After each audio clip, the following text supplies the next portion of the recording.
La aventura de la vida.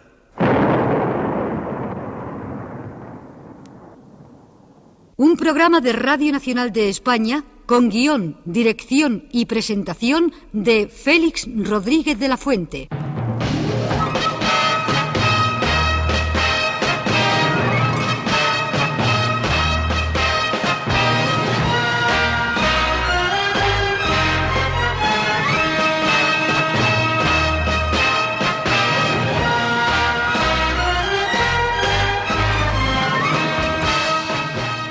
Realización,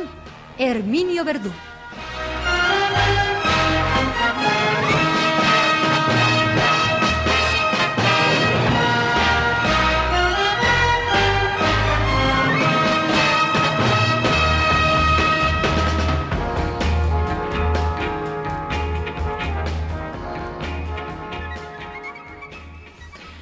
Queridos amigos de la aventura de la vida, vengo de un viaje que no se ha realizado. Con la vacuna de la fiebre amarilla, esa que solamente dura 7 años, y que daba la casualidad de que, en mi caso, había periclitado la vacuna del cólera y demás cosas, pues nos quedamos a pie. Por esas cosas de la administración, que va normalmente más lentamente que las aves migradoras. Para cuando nuestra administración decidió que podíamos salir las aves del África lejana, aquellas que contaba Oscar Wilde, que veía la golondrina de su príncipe de oro, pues ya se habían marchado. Y como no ha habido una coincidencia entre las aves migradoras y la administración, también migradora, que duda cabe, porque cambia con una cierta frecuencia, hubo que suspender el viaje y aquí estoy. Pero uno retorna de los viajes no realizados, a veces, si no con el bronceado africano, que difícilmente se puede adquirir en el invierno carpetobetónico, sí con el bronceado del espíritu, con el bronceado de la imaginación, ya que durante un viaje que no se realiza hay revulsión de ideas. Las revulsiones siempre son buenas, a la larga o a la corta, y le dan a uno una inyección de vitalidad, rompen la monotonía, aunque la monotonía, en el sentido real y verdadero y material de la palabra, no se haya roto por aquello de que ya se habían marchado de los pantanos del río Senegal las aves viajeras. Estaban volviendo hacia el norte y nosotros nos habíamos quedado a pie. Queridos amigos, lo nuestro es el Canadá, por el momento, pero no tiene nada que ver que sea el Canadá en el sentido de que pueda haber una monotonía, esa monotonía a la que me refería antes, por estar constreñidos a las fronteras geográficas de un país. Si bien un país inmenso, si bien un país con todos los ecosistemas o biomas que dicen los ecólogos que uno pueda imaginarse, la banquisa polar, cubierta de blancos hielos en los que imperan los osos polares, la tundra de los caribús y de los esquimales, la taiga de los indios del norte, las praderas del bisonte. En cualquier sitio y desde cualquier circunstancia zoológica y biológica, puesto que esta es la aventura de la vida, se puede meditar, se puede incluso filosofar. Yo me atrevería a decir que estas son filosofías desde la clandestinidad. Mira que es bonito ahora que casi nada es clandestino, ponerse a hacer filosofía desde la clandestinidad. Porque los que filosofan y los filósofos casi siempre han partido de la base de que únicamente podían filosofar los que tenían derecho a hacerlo. Base y postulado que ya de por sí es antifilosófico. Y lo digo porque en algunas ocasiones en las que yo pues hacía filosofía, evidentemente muy personal, y hay quien dice que barata, es posible que tenga toda la razón, aunque yo no sé si la filosofía tiene precio, si se puede vender en libros rigurosa y bellamente encuadernados o en panfletos que incluso se regalan por la calle. Pues hubo gente que saltó a las páginas de los periódicos diciendo que cómo tenía yo la desvergüenza, el cinismo, la audacia de traspolar a partir de la conducta animal y desde estímulos puramente zoológicos para meterme en algo tan serio y tan importante como es el alma humana. Yo les contestaba muy modestamente diciendo que, en fin, que las cosas que ellos decían para rebatir mi audacia, mi cinismo, mi desvergüenza al meterme en su terreno, pues me imaginaba, aunque en algunos casos resultaba difícil imaginárselo, que era un producto de los sesos, de esa cosa que llevamos aquí detrás de la frente y debajo del sombrero, que son los sesos, y que los sesos están formados por neuronas, y que las neuronas, para quien las tenga evidentemente, pues son células, y que las células se rigen por leyes biológicas, y que por consiguiente, incluso para pensar si se tienen neuronas, hay que estar dentro de esos rígidos y absolutamente incontestables elementos que son los de la pura biología. El biólogo también tiene derecho a filosofar de vez en cuando, aunque sea, como en este caso, desde los cuernos de un caribú. Filosofar desde los cuernos, cosa que también es frecuente hoy día, y lo ha sido en todas las épocas, es insólito y posiblemente consecuencia de la revulsión de un viaje frustrado. En un viaje no frustrado, y uno que es viajero ha tenido la oportunidad de viajar de casi todas las maneras, pues iba yo absolutamente encadenado a cientos, a miles, yo diría que a millones de cuernos, de hermosas, ramificadas, divergentes, relucientes, sofisticadas, increíbles cornamentas. Cuernos de unos mamíferos en cuya especie no solamente les poseen los machos, sino también las hembras. Y esto no deja de ser insólito, porque en el resto de los animales cornúpetas pertenecientes a ese género, concretamente al género de los cérvidos, únicamente los machos suelen tener cornamenta, cuernos, astas, madera, como dicen los franceses, porque son unos cuernos que parecen realmente de madera. Yo he explicado muchas veces,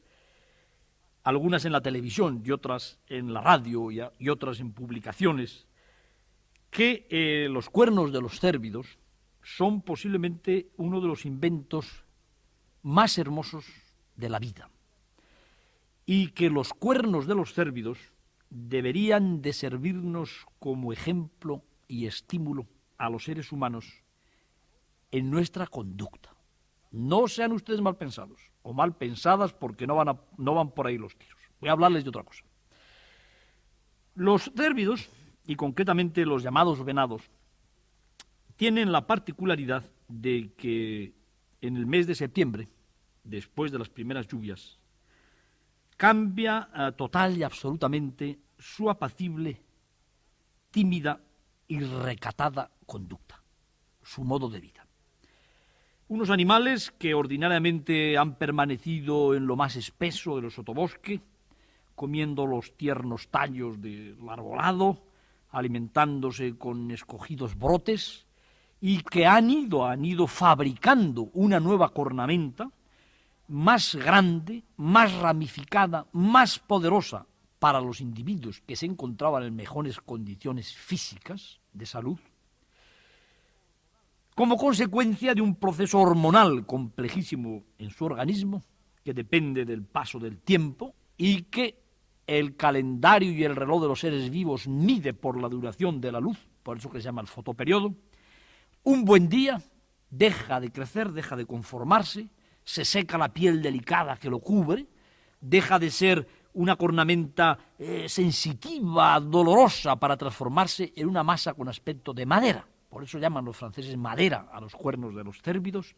De aquellos animales recatados y tímidos saltan a la palestra, se reúnen en unas zonas del bosque que se llaman arenas y empiezan a luchar de una manera furibunda, al mismo tiempo que van reuniendo a las hembras a un gran harén que puede llegar hasta las 50, 60 o 100 hembras para cada macho, y al mismo tiempo, digo, que van reuniendo a las hembras, se enfrentan unos machos con otros con luchas enconadas, horrorosas, tremendas, asesinas, pero luchas que, gracias a la conformación de los cuernos de los ciervos y gracias a las rígidas pautas de conducta que genéticamente ponen en juego los ciervos en sus luchas con la cornamenta, solo excepcionalmente originan el derramamiento de una sola gota de sangre. Los cuernos de los cérvidos ramificados tienen precisamente la misión de que cuando dos ciervos se encuentran, chocan, se enfrentan con el decidido propósito de matarse, evidentemente, con toda la potencia que les proporcionan sus 250, 300 kilos lanzados a 60 kilómetros por hora, entrechocan con una brutal y sonora estocada, múltiple estocada que se oye por todas las partes, que repiten los ecos de las peñas y de las gargantas. Y amigos míos, como los cuernos están ramificados, no se hacen ningún daño. Se empujan, que duda cabe, deben de oscilar todas las vértebras de esos cuellos poderosos que están perfectamente constituidos para que el choque no origine la muerte de ninguno de los dos competidores. Así podrán enfrentarse una y otra vez, empujarse siempre de frente, porque los ciervos no saben, no pueden, no quieren luchar de lado, es decir, a traición. Y enfrentándose con toda la fuerza, como esos cuernos ramificados son como dos fantásticos parachoques, resulta que el más fuerte vence al más débil sin matarlo. ¡Qué lección para los hombres! Vence el mejor dotado sin herir al peor dotado. ¿Por qué? Por una razón muy sencilla. Porque ordinariamente la desaparición de los individuos en las especies vivientes resulta nefando, negativo. Biológicamente podría considerarse como un auténtico pecado. Y mira que uno es ajeno a esto de los pecados y pecadillos, pero ahí sí. Porque si en la lucha entre los dos ciervos, para ver quién va a tener derecho a procrear, a pasárselo bien durante un mes con aquel harén maravilloso de hembras que ha reunido previamente, el otro competidor muere, en lugar de ser vencido, expulsado, puede dar la casualidad de que al año que viene, aquel competidor expulsado, vencido, pero no muerto, esté en mejores condiciones de salud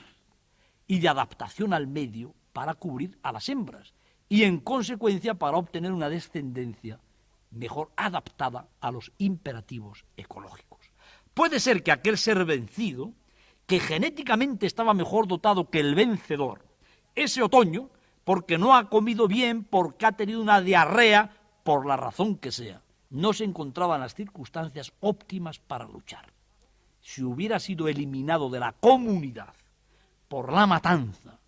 no hubiera podido al otoño siguiente enriquecer el caudal genético de la comunidad mediante su aporte cromosomático de primera calidad. ¿Cuántos aportes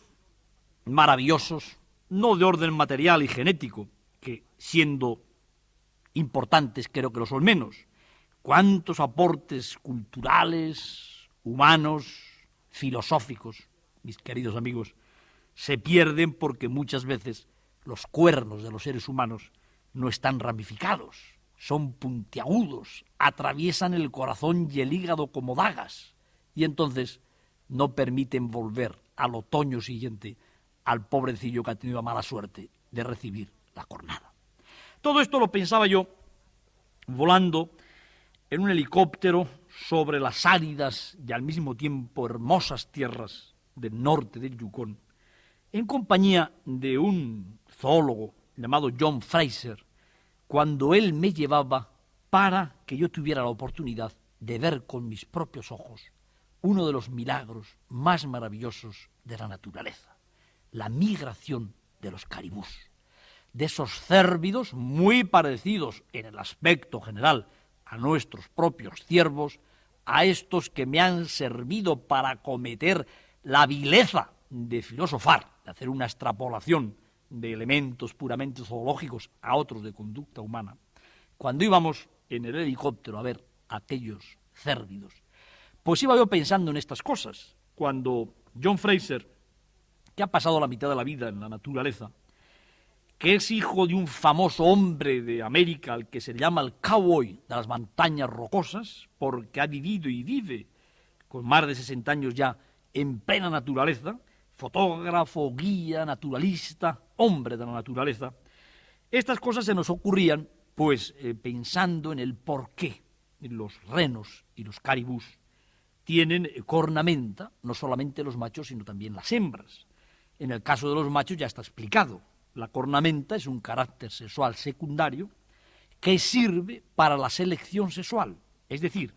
para que únicamente los mejor dotados copulen con las hembras y por consiguiente se elimine o se limite así al menos la posibilidad de que entes tarados puedan poner en circulación genes tarados. Pensaba John Fraser, que lleva pues 5 años estudiando los caribús migradores, los caribús de las Burying Grounds, que es muy posible que en el caso de los caribús y de los renos, que se han visto mucho más que cualquier otro cérvido durante miles y millones de años, enfrentados con sus depredadores naturales, que son los lobos, la permanencia de la cornamenta en las hembras, es decir, ese rasgo masculino de las hembras, que no sirve para enfrentamientos prenupciales, puesto que las hembras en los caribús son tan pasivas y tan gregarias como las de los ciervos a la hora del amor, sirven, sin embargo, para defender a sus pequeños, a los recentales, del ataque de los lobos, del ataque de los zorros árticos y del ataque incluso del que difícilmente se podrán librar de los osos grizzlies. Podría ser que este rasgo de masculinidad de las hembras del caribú hubiera venido determinado por una presión selectiva, por una presión evolutiva, en el sentido de que aquellas primeras hembras caribú masculinizadas, machorras, en el sentido de conservar unos atributos que solo poseían los machos, al burlar el ataque de los depredadores para poder defender al pequeño, fueran ocasionando una estirpe dominante que dio lugar a que hoy día todos los renos y todos los caribús vivientes tengan cornamenta, tanto las hembras como los machos. Bien, es verdad que la cornamenta de las hembras del caribú, como tendrán mis amigos oportunidad de comprobarlo, pues viendo la próxima película de la televisión que se llama precisamente Operación Caribú, suelen ser más pequeños, suelen ser más irregulares y en algunos casos falta uno de los cuernos que en los machos, que son grandes, robustos y perfectamente, digamos que, constituidos para esa lucha por la selección sexual a la que me refería antes. Volando en uno de los días más horrorosos en los que he volado, para contemplar el espectáculo de la catarata de la vida, de la catarata de caribús, cientos de miles de caribús viajando desde la tundra hacia la línea de los bosques, pues íbamos pensando en estas cosas y venía a mi memoria, venía a mi mente una figura prehistórica. Por eso les decía yo antes que esto iban a ser reflexiones en la clandestinidad, porque salto de pronto de un helicóptero y de hablarles de caribús a paleontología, a prehistoria, dominio que también pues está ahí como guardado dentro de la esfera de influencia de otros sabios. Hay una figura en una gruta francesa que yo creo que está pintada en los alrededores del Magdaleniense. El Magdaleniense es un periodo de la glaciación burmiense que ha tenido lugar hace 15.000 años, 20.000 años, quizá el más próximo a nosotros 12, 13.000 años. Entonces el cazador europeo, que dependía en inmensas regiones de Europa, casi por entero del reno, de este caribú desde el que estamos filosofando, pues pintó en una de las paredes de la caverna de la gruta de Trois Frères, de la gruta de los Tres Hermanos, una de las figuras más insólitas que hay en la pintura rupestre. Esta figura insólita se conoce con el nombre del brujo de Trois Frères, el brujo de la caverna de los Tres Hermanos. La he visto muchas veces reproducida en libros y la he visto también en la propia pared de la gruta. La descripción que algunos paleontólogos, paleoantropólogos, hacen del brujo no deja de ser insólita, porque el brujo representa a un hombre erguido, danzando sobre sus extremidades inferiores, es decir, sobre sus piernas, en las cuales se puede ver perfectamente representados los pies, incluso con su esbozo de deditos, unas líneas. Pero este hombre tiene un rabo que parece equino, un rabo de caballo. Así lo describen también los paleoantropólogos. Lleva al aire, al descubierto, de una manera vergonzosa, los órganos genitales. Órganos genitales que dice alguno de los que han descrito este brujo de Trois Frères, que son de felino. Yo he de decirles con toda sinceridad, y corriendo el riesgo de caer otra vez en el anatema de otros sabios, que me parecen órganos perfectamente humanos, porque la variedad en cuanto a las formas y los aspectos de los órganos sexuales masculinos, dependiendo de la temperatura exterior y de los estímulos que se pongan al alcance de ese señor en ese momento, como pueden ustedes imaginarse, es absolutamente variable y variada. Pero, en fin, vamos a suponer que fueran felinos, que fueran de un león, como dice una persona que describe al brujo de Trois Frères. Y este brujo de Trois Frères lleva una piel, tiene el cuerpo peludo por encima de esas extremidades humanas, de esa cola de caballo, un tanto formando una curva de esos órganos genitales sui generis, y el torso peludo termina en una cabeza de cérvido, un cérvido que a mí me parece, por la forma de las luchaderas, un reno, un caribú, lo que se llama actualmente en América un caribú. El brujo de Trois Frères ha sido interpretado, pues, de muchas maneras por los estudiosos de la antigüedad humana, pero ya el calificativo de brujo con el que aparece en todos los libros, incluso en los libros de texto y divulgación, pues pueden darles una idea de que se ha querido ver algo de mágico, algo de pseudo religioso, quién sabe si algo de religioso, en aquel danzarín que hace 15 o 20.000 años bailaba en aquella gruta de los Tres Hermanos y llevaba puesta una piel que terminaba en una cornamenta, y volvemos a la cornamenta, por eso les decía yo que iba a hacer meditaciones desde la cornamenta, una cornamenta de reno, de caribú. ¿De dónde nace ese brujo? ¿De dónde viene esa figura fantasmagórica de un ser humano que tiene la cola de una especie, los órganos genitales de otra y la cabeza de otra? ¿Qué pretendía aquel ser propiciar de la divinidad o de las divinidades magdalenienses en aquel acto que queda recogido, grabado perfectamente en la pared de la gruta de los Tres Hermanos? Rompen las aspas del helicóptero, el aire gélido, 30 grados bajo cero, fuera de la pequeña máquina. Tabletea aquello. Miro yo por la ventana con ese miedo larvado, porque cuando se llevan años pasando miedo, pues el miedo se transforma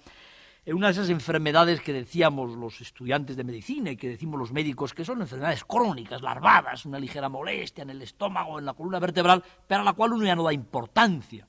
Con ese miedo larvado de que si aquella máquina cae allí, pues no de manera violenta, sino simplemente porque la duele no sé qué órgano y se tiene que posar, pues de allí no le saca ya nadie a uno, porque está a cientos de kilómetros del lugar más próximo, y porque no hay combustible, y porque es muy difícil la comunicación, y porque la temperatura es de 40 grados bajo cero.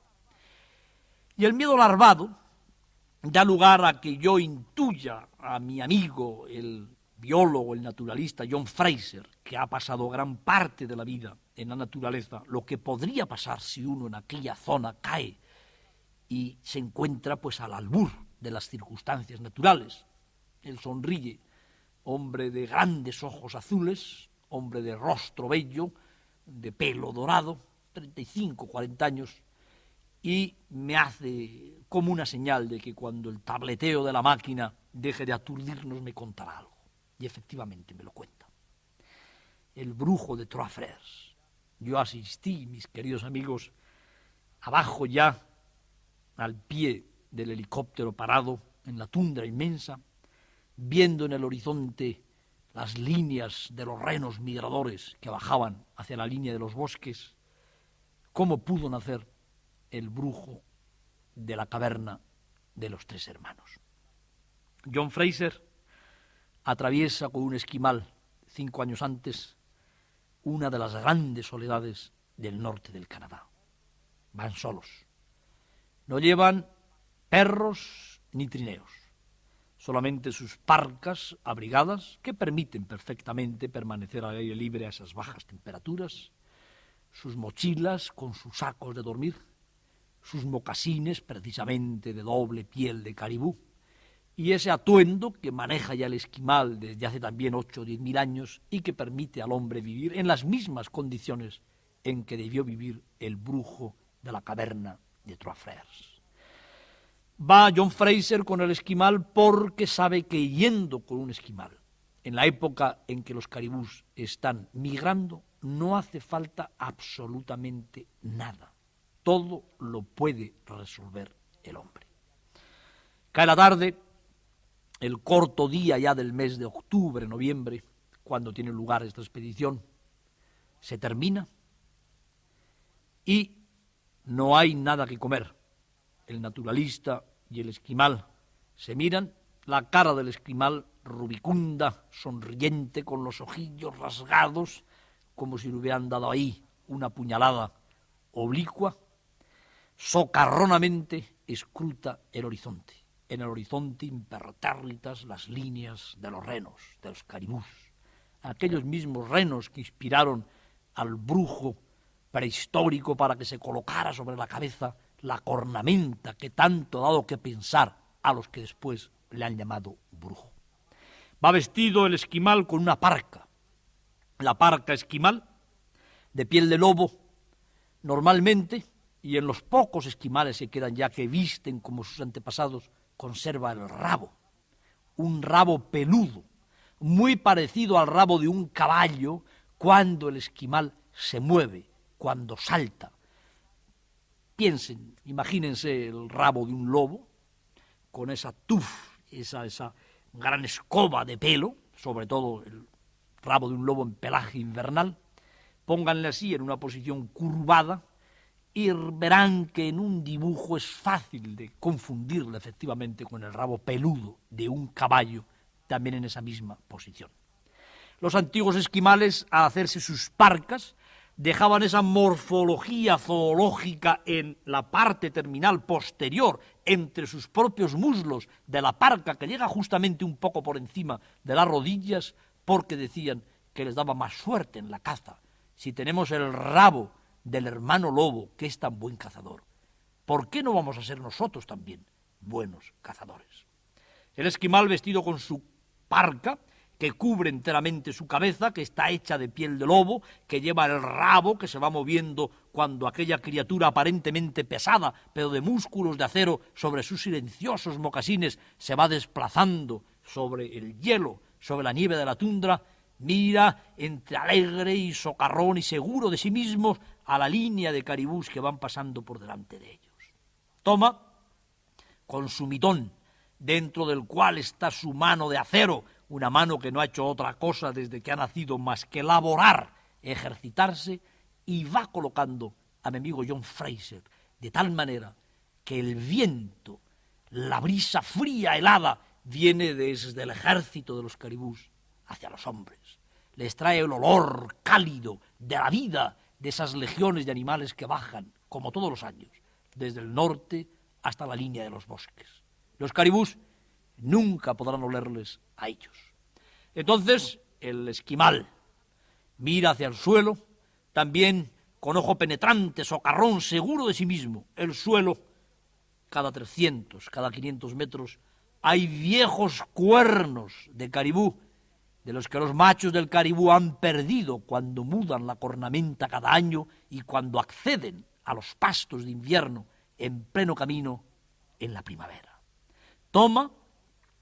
con cada una de sus manos un cuerno de caribú. Se lo coloca en el sitio donde los caribús les llevan, es decir, a ambos lados de la frente.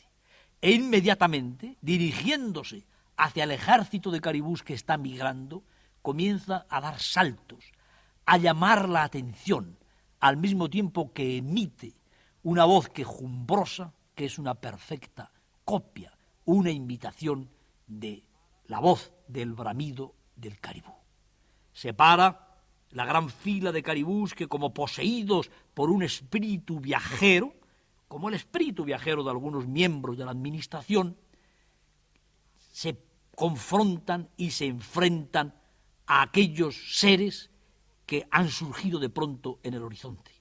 Sus belfos, inquietos, tratan de obtener una información de si son buenos o malos, amigos o enemigos, pero el viento está en contra de esta información. No hay un ápice de brisa que pueda llevar hasta los caribús el olor del hombre. Y lo único que los ojos miopes de los caribús ven es otro caribú en el horizonte que está dando saltos, que les está retando, que está tratando de llamarles la atención.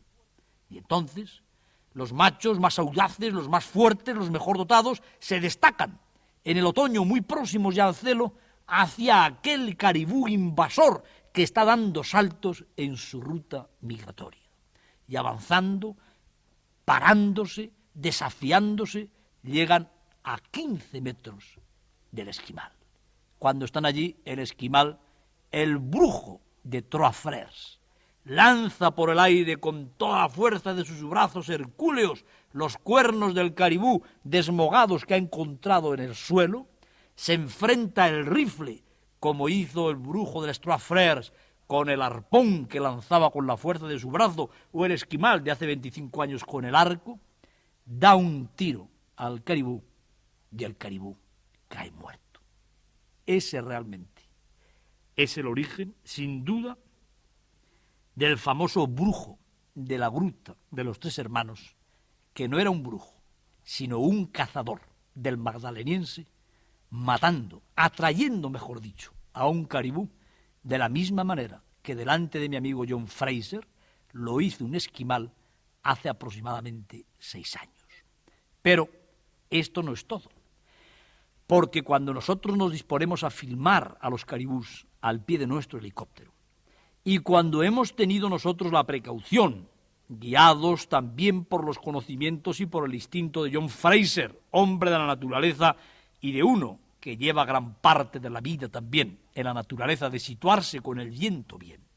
Cuando el viento nos está trayendo el olor caliente de la vida del ejército de caribús que baja hacia el sur, y cuando el operador que está trabajando junto a mí, que se llama Miguel Molina y que está ahí, que es un hombre vivo, que no es una historia como la del brujo de Trois Frères, me dice que le vendría muy bien que los caribús estuvieran un poco más cerca, en lugar de a 100 metros, a 30, a 25. Entonces el propio John Fraser pide el trípode, un trípode de una cámara que en aquel momento no se estaba utilizando. Se coloca el trípode detrás de la cabeza de tal forma que un trípode de aluminio remeda, asemeja a la cornamenta de un caribú a la distancia en que los renos salvajes estaban viajando hacia el sur. Y automáticamente, dando unos saltos muy parecidos a los grabados hace 15.000 años en la caverna francesa de los Tres Hermanos, se enfrenta con los caribús. Y los caribús vienen hacia nosotros para ver quién es aquel caribú de cuernos plateados que ha tenido la audacia de meterse en su territorio. Queridos amigos, la próxima semana quizá tengamos la audacia de seguir haciendo meditaciones desde la zoología,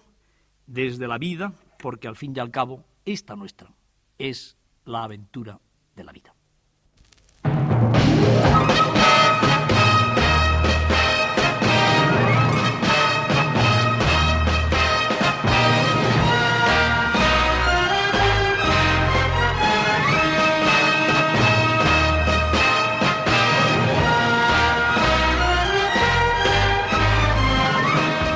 La próxima semana, de nuevo, en su receptor,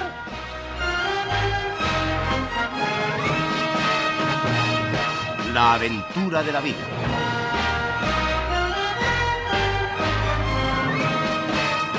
un programa de Radio Nacional de España con guión, dirección y presentación de Félix Rodríguez de la Fuente.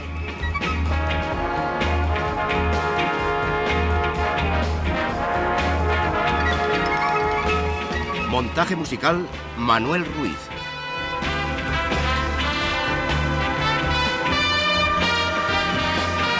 Realización, Herminio Verdú.